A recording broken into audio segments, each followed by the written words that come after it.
Assalamualaikum warahmatullahi wabarakatuh.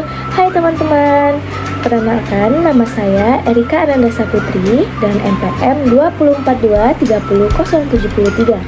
Saya mahasiswi program studi pendidikan guru sekolah dasar kelas 5C.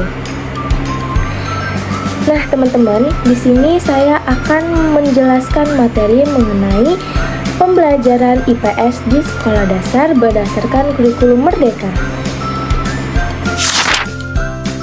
Baik teman-teman, pada slide pertama ini kita akan membahas kembali mengenai kurikulum Merdeka. Nah, seperti yang teman-teman ketahui bahwa kurikulum Merdeka ini adalah kurikulum nasional terbaru yang telah diterapkan sejak tahun 2022 yang lalu yang dirancang oleh Kemendikbudristek untuk memberikan fleksibilitas kepada guru maupun sekolah. Prinsip utama dari kurikulum ini ialah pembelajaran berbasis proyek dan juga pembelajaran berbasis masalah atau biasa kita sebut dengan PBL. Kurikulum Merdeka ini berfokus pada pengembangan 6 kompetensi inti teman-teman. Yang pertama itu ialah beriman, berkebinekaan global, gotong royong, mandiri, bernilai kritis, dan juga kreatif. Nah, kurikulum Merdeka ini teman-teman lebih menekankan pada profil pelajar Pancasila. Hal ini dilakukan agar dapat mendorong siswa secara aktif, kreatif, dan juga relevan dengan kehidupan sehari-hari. Nah, selanjutnya ada definisi IPS teman-teman. Apa sih IPS itu? Ilmu pengetahuan sosial. Iya, benar. Ilmu pengetahuan sosial atau biasa kita sebut dengan IPS adalah salah satu mata pelajaran yang mengintegrasikan pemahaman tentang manusia, masyarakat, lingkungan, maupun budaya. Cangkupan IPS di SD ini mulai dari kelas 1 sampai 6 yang meliputi geografi, yang membahas ruang dan lingkungan, kemudian ada ekonomi yang membahas kebutuhan dan juga produksi, serta ada sosiologi yang membahas interaksi sosial dan sejarah tentunya yang membahas peristiwa di masa lalu. Kemudian ada komponen utama kurikulum Merdeka di IPS.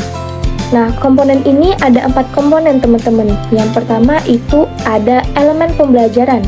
Elemen pembelajaran ini terdiri dari intrakurikuler, yaitu inti IPS. Kedua, kokurikuler atau biasa disebut dengan proyek lintas mata pelajaran, dan juga ekstrakurikuler yaitu kegiatan sosial. Nah, komponen yang kedua yaitu ada alokasi waktu.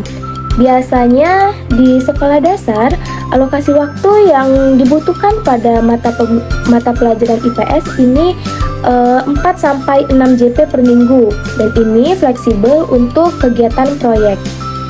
Nah, yang komponen ketiga itu ada fase pembelajaran.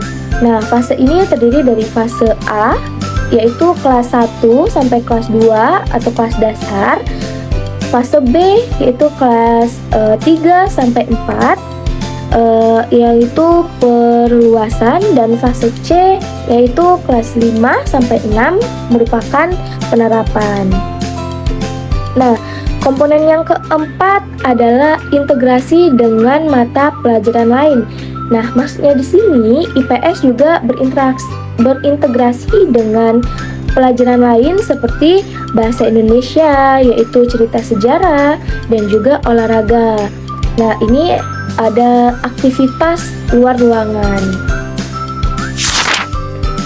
Nah, teman-teman, selanjutnya ada metode pembelajaran IPS yang inovatif dalam kurikulum Merdeka. Nah, pembelajarannya yaitu pembelajaran berbasis proyek atau biasa kita sebut dengan PBL, di mana contohnya siswa membuat model desa ideal, dan yang kedua itu ada diskusi kelompok dan ceramah interaktif, di mana di sini guru dapat membahas isu-isu terkini seperti membahas isu banjir di daerah sekitar ataupun longsor, dan juga bisa seperti pencemaran lingkungan yang terjadi di lingkungan sekolah, rumah, maupun masyarakat. ada pendekatan saintifik. Pendekatan ini yaitu meliputi seperti mengamati, menanya, mengumpulkan data, mengasosiasi, dan juga mengomunikasikan. Nah, untuk mengadaptasi anak-anak SD dalam metode ini yaitu menciptakan aktivitas belajar sambil bermain seperti role playing, yaitu pada sejarah kerajaan. Nah, slide yang selanjutnya yaitu contoh aktivitas dan proyek IPS dalam kurikulum Merdeka. Nah, di sini saya mengambil 3 contoh dalam sekolah dasar, yaitu yang pertama pada kelas 3, pembelajaran berbasis proyek yang diambil pada materi peta kampungku. Nah, dalam proyek ini, siswa diminta untuk menggambar peta lingkungan sekitar dan kemudian mereka diminta untuk mendiskusikan masalah sosial seperti gotong royong. Nah, yang kedua itu ada pada kelas 5.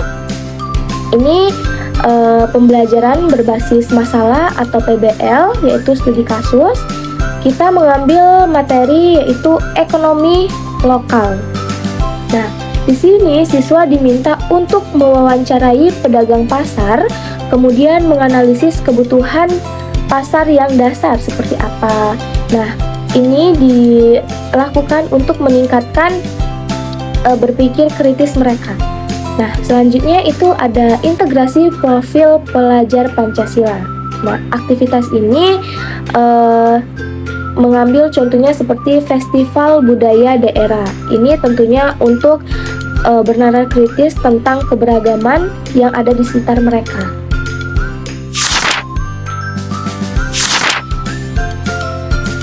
Slide selanjutnya yaitu ada tantangan dan solusi dalam pembelajaran ilmu pengetahuan sosial di dalam kurikulum Merdeka.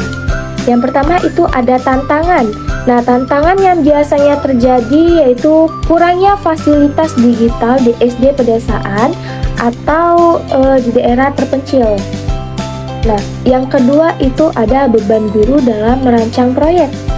Nah, perlu kita ketahui tidak semua guru menguasai ilmu teknologi, teman-teman. Ada yang tidak bisa menggunakan teknologi dengan baik dan benar. Itu bisa menjadi salah satu sekolah untuk tertinggal dalam pembelajaran berbasis digital ini. Nah, solusinya yang tentunya yang kita butuhkan, yang pertama itu dibutuhkan pelatihan guru melalui platform Merdeka Mengajar. Terus juga solusi yang kedua ada kolaborasi dengan orang tua untuk proyek berbasis komunitas. Dan yang ketiga, adaptasi sederhana tanpa teknologi, contohnya seperti permainan tradisional.